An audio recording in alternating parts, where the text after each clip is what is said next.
Hai, Assalamualaikum warahmatullahi wabarakatuh. Jumpa lagi di channel Diary Mama Lak.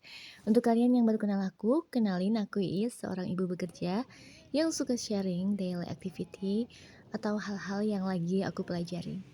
Dan untuk kegiatan hari ini, aku mau sharing kegiatanku di pagi hari. Tadi aku udah em, jemput suami aku habis pulang. Dan ini aku mampir beli buah dan lanjut lagi setelah sarapan dan rebahan bentar mulai baru bisa untuk ngebersihin rumah. Salah satunya adalah melakukan food prep.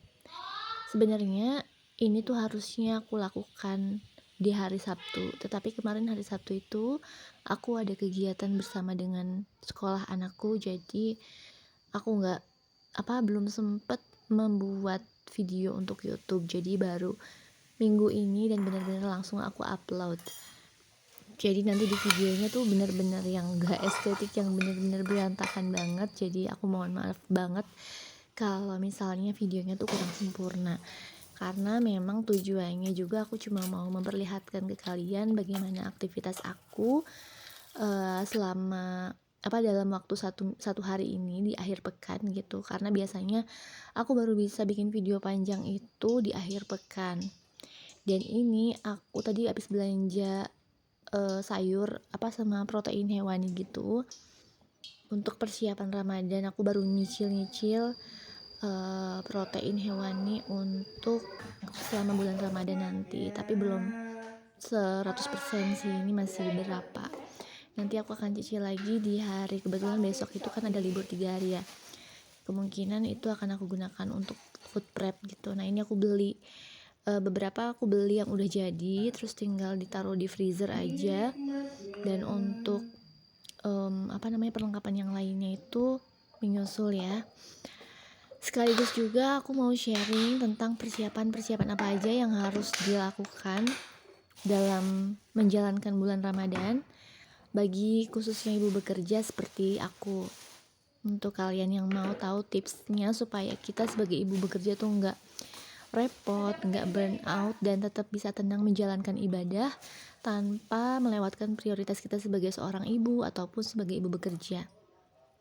Kalau gitu, simak videonya hingga akhir ya. Jadi biasanya sebagai ibu bekerja tuh Ramadan tuh jadi sering terasa lebih padat gitu. Memang sih waktu kerjanya tuh jadi lebih sedikit, tetapi kayaknya tuh penuh banget gitu kerja. Sedangkan kita juga harus jalan, kerja juga harus jalan, terus rumah juga harus tetap butuh perhatian. Anak-anak juga apalagi ya, banyak liburnya gitu. Dan akhirnya ibadah tuh jadi kurang maksimal. Makanya yang perlu disiapkan bukan cuma menu sahur dan juga buka, tapi juga sistem dan energi kita sebagai seorang ibu. Oke, jadi apa saja yang bisa kita lakukan? Yang pertama, rapikan niat dan ekspektasi. Gak harus kok jadi ibu yang sempurna, fokus aja sama Ramadan yang realistis dan pastinya penuh makna. Jalani tanpa perlu target-target yang berat. Buat daftar prioritas ibadah kayak misalnya mungkin sholat wajib, kemudian tilawah, atau target-target sederhana seperti misalnya sedekah rutin atau zikir setelah sholat. Yang gak kalah penting, yang kedua adalah merencanakan menu mingguan supaya tidak panik tiap sore atau mungkin saat mau sahur ya.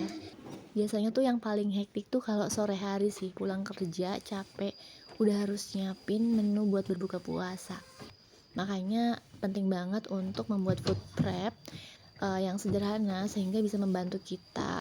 Di YouTube itu banyak banget tips-tips membuat food prep selama 30 hari, tapi sesuaikan dengan kemampuan dan kondisi kita ya, nggak harus sama gitu. Selanjutnya, atur energi, bukan hanya waktu. Tidur harus cukup, kurangi overthinking, dan berani bilang tidak pada hal-hal yang tidak prioritas. Biasanya nih kalau bulan Ramadan itu ada yang namanya kegiatan buka bersama. Bukan gak boleh sih, boleh-boleh aja asalkan ada waktunya. Tapi coba kita perhatikan lagi apakah ini penting atau enggak.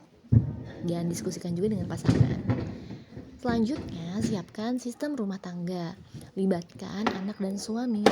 Ramadan adalah momen kebersamaan, bukan beban sendirian. Jadi, diskusikan dengan anak-anak dan juga suami tentang jadwal, tentang menu berbuka dan sahur, atau aktivitas-aktivitas sederhana yang bisa kita lakukan untuk memaksimalkan bulan Ramadan agar waktunya tuh nggak habis cuma buat rebahan atau scrolling.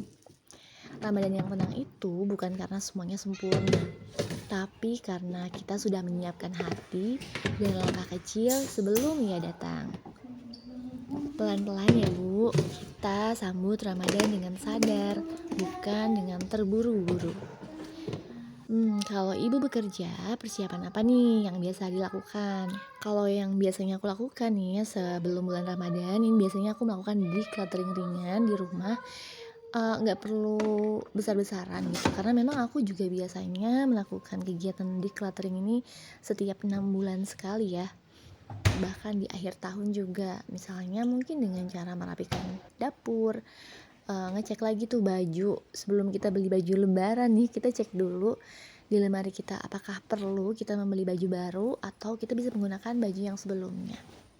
Lanjut lagi, mungkin kita bisa membuat aktivitas sederhana bersama dengan anak, kayak misalnya kita bikin takjil bareng dengan anak atau membuat kreasi sederhana. Buat challenge kebaikan selama 30 hari. Oh iya, aku baru bikin planner untuk bulan Ramadan ini. Kalau misalnya teman-teman tertarik, silahkan cek di deskripsi ya. Dan yang tak kalah penting, siapkan anggaran khusus Ramadan. Ini penting banget nih, karena pastinya di bulan Ramadan ini banyak banget pengeluaran-pengeluaran tak terduga. Makanya jauh sebelum tiba bulan Ramadan, kita harus mempersiapkan betul anggaran selama bulan Ramadan ini. Diskusikan dengan pasangan. Jadi nggak benar-benar asal ngeluarin uang aja, tapi kita udah budgeting, termasuk juga untuk kebutuhan saat lebaran nanti, kemudian zakat, THR, atau lainnya gitu, atau mungkin mau acara mudik juga silakan dipersiapkan. Nah, ini ada buku-buku yang aku persiapkan untuk persiapan nanti saat Ramadan bersama dengan anak-anak dan juga ibunya. Buku-buku ini insya Allah sangat bagus, aku udah review, dan terutama ini nih, buku untuk ibunya. Ini beneran bagus banget. Bukunya sangat direkomendasikan banget untuk kalian yang pengen buku ini. Linknya ada di deskripsi. Dan mungkin itu saja yang bisa aku sharing. Semoga hal yang sedikit ini bisa bermanfaat untuk kalian. Terima kasih yang sudah menonton hingga akhir. Terima kasih. Assalamualaikum warahmatullahi wabarakatuh.